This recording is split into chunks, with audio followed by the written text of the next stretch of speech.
things that we all take for granted every single day. If one day DHCP just got up and left, well, we'd be pretty Okay, so first off, some points on DHCP. DHCP stands for Dynamic Host Configuration Protocol. Its goal is to assign unique IP addresses to our hosts. It also provides other network addresses such as the subnet mask, the default gateway, and the DNS address. It comes in two flavors. It comes as a client and as a server. Right, let's see an example. Here's our network. We have two PCs, a switch, and a router. For our computers to work over the network, they need an IP address. Not just any IP address. That address has to be unique on the network. Otherwise, data goes to host A when it should actually be going to host B. Host A doesn't know what the is going on, and the whole thing becomes a mess. We could assign these addresses manually. We only have two PCs, so it wouldn't be hard, it wouldn't be a big problem. But imagine if you had 200 plus PCs. Yeah, we really don't want to be doing that.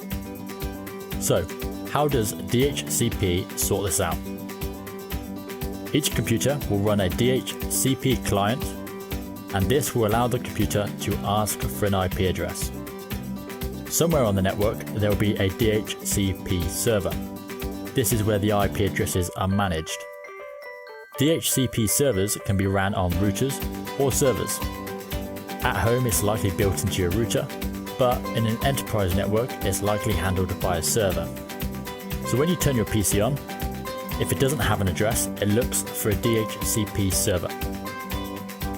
It just shouts out to everyone, hoping somewhere on the network there is a DHCP server. This is a broadcast message. All of the other devices get this message, look at it, and drop it. This is step 1, called DHCP Discover. Step 2, DHCP Offer.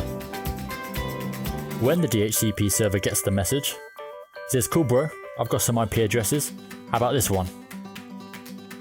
It then sends the offer to the host. If more than one offer is given, the host will choose the first one it receives. Step 3, DHCP Request. The host says, "Awesome, I'll take it," and sends the request to the DHCP server. Step 4, DHCP Acknowledgement. The DHCP sends the IP address to the host along with the subnet mask, the default gateway, and the DNS server. The DHCP server keeps a record of all the leased IP addresses and their lease times. When the DHCP server gives out an address, it gives it a lease time. The lease time is a time period where the host will need to renew its address, otherwise it will return back to the available pool of addresses ready to be dished out to other hosts. This stops IP addresses being wasted anytime you throw a computer out or just unplug it. Okay, so study notes. The most important thing to remember here is this is a general overview of how DHCP works. Different vendors and different DHCP settings and scenarios can slightly change these specifics, but the overall concept remains the same. So the 4 steps. DHCP Discover looks for a DHCP server. DHCP Offer. The DHCP server offers an address to the host. DHCP Request. The host requests to lease that address. DHCP Acknowledgement. The DHCP server sends the IP address to the host. DHCP uses UDP ports. The client will use port 68 and the server will use port 67.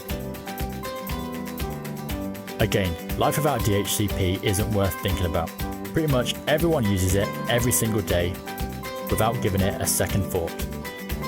If you like this video and you want more, make sure you let us know by giving us a thumbs up, commenting and subscribing.